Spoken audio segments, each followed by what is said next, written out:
Welcome yet again, ladies and gentlemen, to another episode of Renegades React. Today we're going to be looking at the new Tarantino film, Once Upon a Time in Hollywood. The official teaser trailer. This is Tarantino's next film. It will be coming out this year, and it will be starring Leonardo DiCaprio, Margot Robbie, and Brad Pitt. That's interesting. And I wonder where Samuel L. Jackson is going to show up, because Samuel L. Jackson always has to show up in these films. Always. He's got to show up somehow.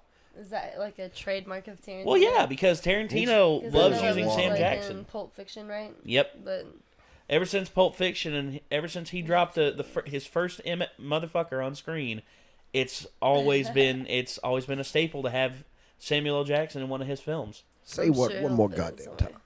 What? I said, say what one more goddamn time. What? Exactly. Say what again? What ain't no country I ever heard of? They speak English and what? English, motherfucker, do you speak it? Love that freaking scene. Pulp Fiction. Probably one of my favorite It's still films. not as good to me, though. Like, my favorite scene of all time, like, probably in any movie ever, is, oh, man, I shot Marvin in the face. Why the fuck did you do that? oh yeah, when they're riding in the car. Yep. Yes. Like, you think God came down from heaven and stopped Powell? You gotta have an opinion. God have mercy. I don't know why the delivery on that was just the most perfect delivery. It Oh, was man, I shot Marvin in the face. Samuel Jackson and John Travolta. Yeah, okay, John Travolta. Yeah, Yep. that's what it was. Yeah. But all right, we've got the trailer queued up here. Let's just say I'm excited and I want to see what this is all about. So no more dilly dally. Let's watch it. To my right is Bounty Law Series lead and Jake Cahill himself, Rick Dalton. And to my left is Rick Stunt Double Cliff Booth. Oh, okay. So, Rick, explain to the audience exactly what it is a stunt double does. Actors are required to do a lot of dangerous stuff. Cliff here is meant to help carry the load. Is that how you describe your job, Cliff? What, carrying his load? Yeah, it's about right. I like that that's the ninth the film. ninth one. Wait. Okay. Sorry, I hate to stop it here. Little pet peeve of mine. Tarantino, this is your 10th film. I'm sorry.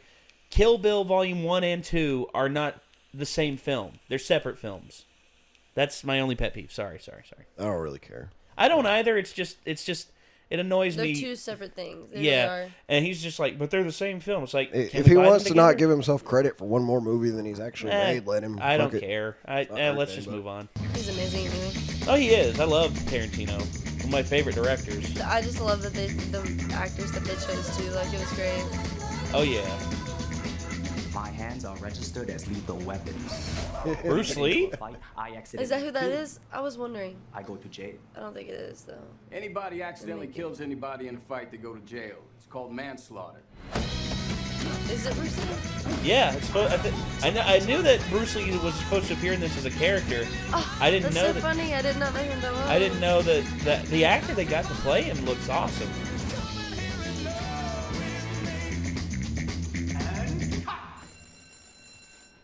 That was the best acting I've ever seen in my whole life. Like you. Aw. Oh. Rick fucking Dalton. What did he say? Great. What? He's like, I'm Rick fucking Dalton. Oh. Like, very proud of himself. Okay. So there you go. There's a lot to break down in this. Wow. There's a lot of like little subtle imagery that you have here. So you have DiCaprio and Brad Pitt. Yeah, walking in. Yeah, walking into what looks like a speakeasy or something like that. And then I'm bad at guessing time periods, and I know that some of the shots are probably on film sets too, so I don't know if it's all necessarily I wonder representative if, of what time period this is set. oh, I'm this trying is to this is guess. set in 1968 because 60s, okay. Margot Robbie in this film, she's playing Sharon Tate. Okay. Sharon Tate was the one who got murdered by Benson. Yep. And the whole crew thing. Yep, and So I wonder if they'll switch back and forth with the black and white. And I think they will. Like, it's obviously. Tarantino. I guarantee you he will because Yeah. you see I that's like how the he old stretches Academy his- standard right there. That's the Yeah. old Academy standard. So it used to look like, yeah. yeah, That's how and- it was cropped and everything. Yeah, so that looks awesome right there. And then we cut over to Sharon Tate right here. This is while she was staying in L.A. while her husband Roman Polanski was actually in Europe filming another. This is when she got murdered. Yeah, I think they said this time period was going to be when she got killed. So, because Ray Dalton, I believe they said, or Rick Dalton, was her neighbor. So I think it's going to explore what he saw and what was explained, and of course Bruce Lee, because it's Bruce freaking Wow, Lee. would you not throw him in your movie? You can't. Yeah, because he was in Hollywood around this time, so why not throw him in there too? Yeah. Because honestly, and the guy's speech patterns and mannerisms are a lot like Bruce Lee's, because it's like, be like water. Water, you put it in the bottle, it becomes the bottle. Be like water, my friend. Yeah. I love hearing Bruce Lee talk philosophy and everything. Me too. Because he had such a good way of talking and just being so cool. His mantras and just everything he lived by, I loved it. Yeah. Look at Brad Pitt with like a little pompadour haircut right there, and a little fight scene they're doing right there. That's pretty cool. So I don't know what all is going to happen in this, but I wonder if that one guy right here, I wonder if that's Charlie Manson. Oh my gosh, it kind of looks like it could be. Maybe. It might be. It could be. It could just be a hippie hipster that they run into, but that's a little weird to have him, like, he wouldn't be that significant, to put in the trailer if it wasn't something. Yeah, and that little girl right there, just like breaking, fulfilling Rick's heart right there, just like, that's the best acting I've ever seen, ever. And he's just like... Is that his name in here? Rick Dalton, yeah, his character is Rick Dalton. I did read up on, what stuff that Tarantino had put out about this, but like I said, I hadn't seen what, anything involving this. Like, I knew he was going to potentially put Bruce Lee's as a character in this, but I didn't know it was going to be... he was actually going to have him in a speaking role. Like that yeah, too? That's so cool. That's because really awesome to watch. It's Tarantino effectively not rewriting history, but telling like an alternate version of history that to him is fun. It's just like, you've seen Inglourious Bastards, right? Of course. Okay, everyone who knows history in some way knows Hitler didn't really die at a random theater in the middle of France from a dynamite explosion around the ankle of a pair of renegade Jewish American mercenaries who were there. The movie is so badass, you almost kind of want to believe it. Yeah, I do too. I want to believe it too, but yeah, it was a cyanide pill. There's varying theories, because the Russians, when they got there, they found that his body had been burned. So they did an autopsy and they did find cyanide in his system, but they also found a bullet hole in his head. So they're saying that he either took a cyanide pill and died, or took a cyanide pill and shot himself. Because sure. Yeah, but they're not 100% clear on exactly what happened with Adolf Hitler. What a coward to take your life after you sit there and did that to everybody else. Well, That's yeah. so Instead of standing trial and actually like standing up for what kind he of did. crazy if there Didn't was like Manson one not random kill- soldier that got in and like was about to shoot him, and so he cyanide pilled himself as the guy shot him, and then the guy didn't make it back out to tell him anybody about it. Yeah, There's a lot of theories that you could propose to it, but the main one is that him and Eva Braun, knowing that the war was lost after Steiner's assault was not successful, because Hitler was convinced that if Steiner pulled off his assault, they could push the Allies back enough to where there would be a little bit of a stalemate, and he could sue for peace, potentially. But where Steiner's offensive... Sue for peace. Yeah, he couldn't get... Well, that's what he wanted to do when he realized that the Allies took back France and took it back really easily, and he realized how far the Russian army was advancing, he realized that if he could sue for peace, at least push back the Americans enough with their assault, with Steiner's assault, then he could potentially talk to the Americans and be like, all right, I wish to sue for peace. I want to sue for peace. And then the Russians may have kept going, because knowing Stalin, he would have probably just said, don't stop until you get to Berlin. Because that's how Stalin worked. Yeah. Stalin wanted Berlin. After Hitler invaded Russia and almost took Moscow and Stalingrad, I guarantee you Stalin was just like, bring down hammer and sickle. It's like want to bring pain upon the German people. Yeah, but I've never heard him talk, but I guarantee your accent's probably spot on. well, he was a Georgian Great. immigrant into the Soviet Union, and he was a first language Russian speaker, I believe. He might have spoken Georgian before he spoke Russian. I don't know 100%. But I want to peel off his mustache and reposition it between his eyebrows so he looks more appropriate of the way I think of him. he's like, then he have unibrow, and then I left. Yes, indeed. That would be funny. But Leonardo DiCaprio, he's no longer in the hunt for an Oscar because he finally won one last year. Yay! For The Revenant, Okay. where he pretty much tortured himself I tried in the to role. watch the first bit of it. I think I was just sleepy that night and didn't want to get into it, but like it seemed very slow. It starting. was. It was a very And I slow think burn. It got me, yeah. Did I he wasn't win able to watch anything it. for that Hateful Eight role? He wasn't in Hateful Eight. What movie was it then? Oh, you're thinking of Django.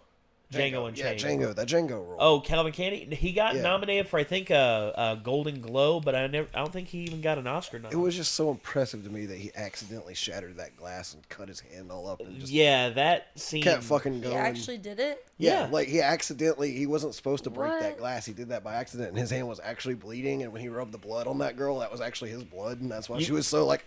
Yeah, Kerry Washington actually vocally and like physically recoursed when she realized, oh my god, that's real blood. Yeah. Oh my god. And he did that just impulsively. But just, I guess, And- to get his well, main character? I don't well, know. how that whole scene happened was his character was supposed to like slam his fist down against the table, Yeah. and in order to like let them know to like keep your attention on me, because right then Pooch, his one of his bodyguards, came in with a double barrel shotgun fixed on both Django and Dr. Schultz, and he's supposed to slam his fist down, but instead he slams his hand down like this, and with his palm open like that, he hit an ashtray. A Yeah. crystal ashtray that actually shattered and cut his hand right here, So he just right at the scene. improv'd and Yeah, went. well, actually, you can see there's actually one part of the scene where he actually pulls out his little cigarette holder and he actually looks off camera and he gives like a little head shake,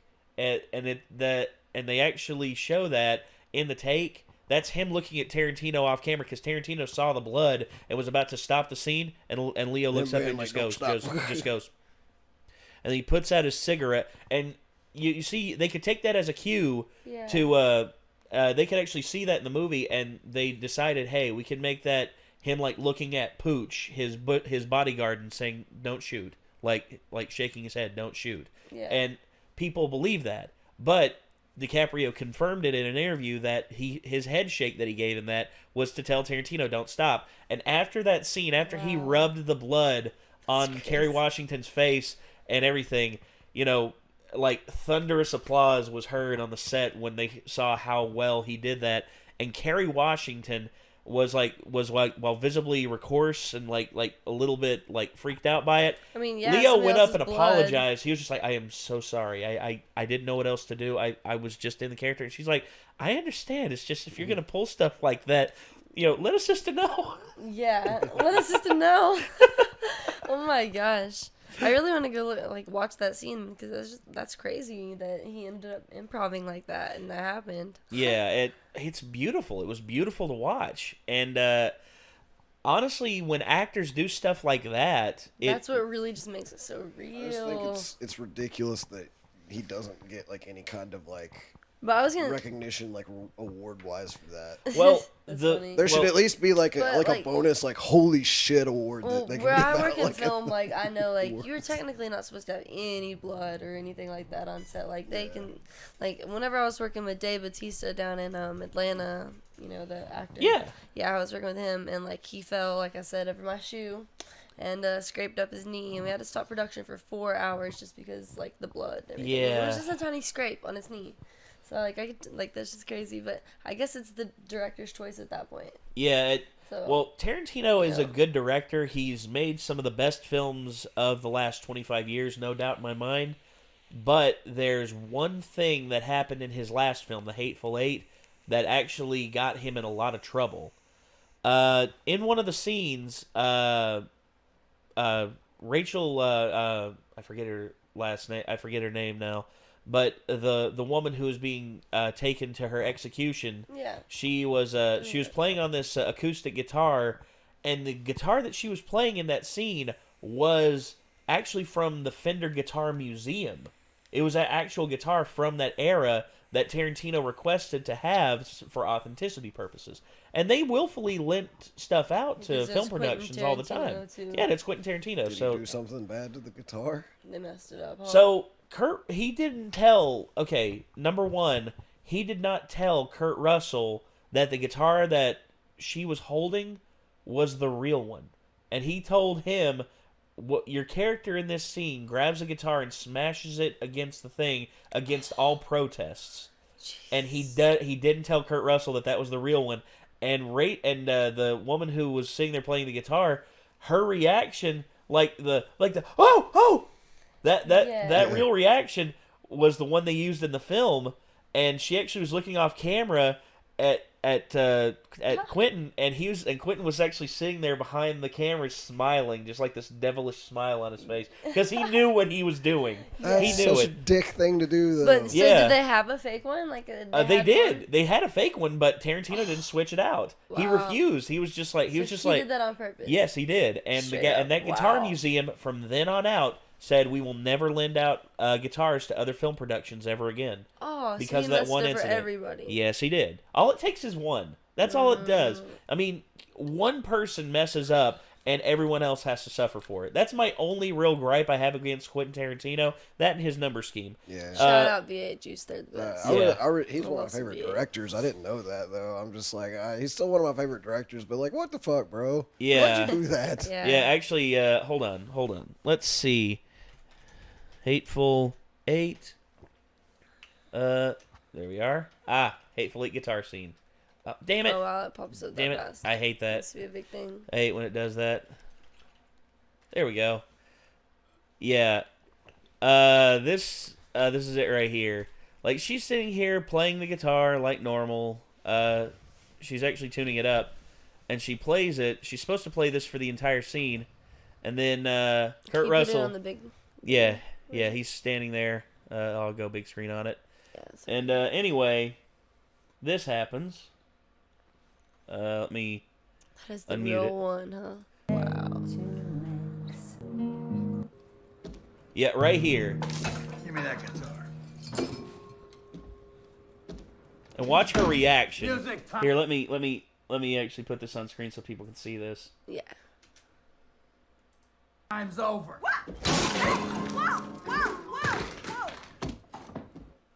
That So reaction. I you could get tell it. she's yeah, like- she looked like technically maybe even not even just him, but like one of the people back there, like I guess maybe even Tarantino or something. She was like looking. She was like, he was not supposed to do that. Yeah. Like that's the real one.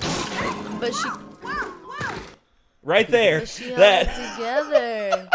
Wow. That right there. That one face right there, and she's looking back there, and she said she saw Quentin just smiling. How do you not tell your actor though? At least just so they know, because like, what if she would have like totally? She been probably like, would have been you know, like, no, don't do that. Oh, I know that, but like, what if she? Oh, I know that, but still, like, she could have totally been like, not had that awesome reaction, and then you would have just had a bad guitar, you know? Well, no, because she's a talented actress. Like, she's a very talented actress, and she held that together. Well, yeah, well. and I think one thing with her is that she wasn't aware that was going to happen. Like, who knew that was going to happen? No one on set except for probably Quentin and a few people behind the scenes. It almost kind of throws her reaction off, actually, that they did it that way because of her looking at him. Yeah. Because you would think she'd be looking at him, you know, like, what the fuck, bro? Like, you know, like, but where she looks away from him, like, what the fuck, Quentin? Like, yeah. You know, it almost kind of throws a reaction off a little bit when you know the context of it. Yeah, I noticed it. I noticed that her reaction was a bit off when I first watched this. I thought, oh, maybe they just used that tape because it was the only one they really got a good thing out of. And then I heard that, and also the controversy about the smashing of the guitar, and I'm just like, you gotta be kidding me. So he literally just destroyed a piece of history just to see the look on somebody's face. Yeah, I think that was like an 1834 Martin, or like an 1834 Martin. Oh my god! Which is a beautiful piece of a beautiful piece of music history gone. I like guitars just enough for me to be insured like, too. Why? Well, the guitar was insured, so they got their money back, but that Yeah. guitar But is still, now gone. Yeah, forever. It's not a matter of money; it's a matter of history. Special, or was it, It just was like a specific it was one that I model? think it was a specific model that had survived because it was a 150-year-old guitar that not only was still playable, but had some of but it also had some of the original tuners, some of the original strings, and it's gone now. It's gone forever, and they can't restore it. Happens to step up and be like, I happen to have one. Yeah, oh yeah, unless That probably won't happen. which there was a guitar that a friend of mine actually saw. It was a guitar from 1897, and it was a beautiful Spanish thick neck guitar, like a mariachi guitar, and it actually had like 2 original nylon strings on it. You could tell which ones were the originals because they were like faded and worn yellow and everything, and he didn't dare play it. He didn't dare play it because he didn't want anything to happen to those 2 strings, and he also was like, and it also had the wood like the wood tuners as well, not the machine ones, but instead it was like wood ones that you actually like would twist and then you would pin them up to where they would stay. And he loved that. He loved that guitar, and I was just like, you should sell that, man. He's just like, nope. He's like, because he got it at a pawn shop from someone who did not know what they had, for like $50. Yeah. And he had it appraised, and the thing right now could potentially go for thousands and thousands of dollars. And I'm like, dude. Lemonheads, anyone? Oh, I'm good. I appreciate lemonades? that though. Okay. So. Yeah, needless to say, I'm very excited to see what... That is totally... Yeah, trailer was great. I'm very torn about the whole guitar thing there, just because I have such an appreciation for history and music, Yeah. but I also have an appreciation for the almost borderline psychotic, like, direct Ballsiness, shit let's just be real. that Tarantino does. I understand what you're saying. It's real. Oh, That was yeah. straight up real. Yeah, and honestly, I want to see what Tarantino's going to do with Once Upon a Time in Hollywood, because to me, he's never really made a bad film. I know a lot of people say like Jackie Brown's a bad film. I like Jackie Brown. I still haven't watched it. I keep meaning to. Plus, Pam Grier. I have it, but Pam Grier, still a knockout in that film. Still. yeah, I I've love liked Pam every Grier. movie I've seen him direct, and pretty much every movie that he's had something to do with that I know of. So. Well, anyway, I'm excited to see this. Are you all excited to see this? I mean, let us know in the comments down below, and let's actually go back to the trailer, and let's see. Here we go. There we go. And let's give it a like, and we're gonna leave a comment down here as well. We'll write it after we're done filming this. So yeah, I guess until next time. Until next time. Signing off. I'm Nate. Chelsea. Nick. And before we go, in the description, you will find a link to this awesome lady's channel down there. She's trying to figure out what she's wanting to do. Go to her channel, check out what she's got, and hey, just We do lots of gaming and stuff like that, but basically, to re-explain, I do a lot of videography and stuff like that. So there's like a mix of playlists between my videography and my work that I do on the side with my gaming and stuff like that. But I do all kinds of stuff with my content. So yeah, and plus we're probably going to be doing some more stuff with Chelsea here in the future. Potentially hopefully some gun stuff here soon. Fun gun videos and stuff like that. Maybe Get gonna blow up some stuff. Maybe blow up a tree or two. I know we can definitely do that. So. We can definitely do that. Yeah, probably fire a 50 cal. What? I really, that's like one of my bucket list things. So I would really love to do that. I can make it happen. That'll just probably be over the summer whenever like my cousin Josh comes back. Okay. Well, I'm gonna make that happen. So yeah. So stay tuned for that. So until next time, we'll see you then. Peace out.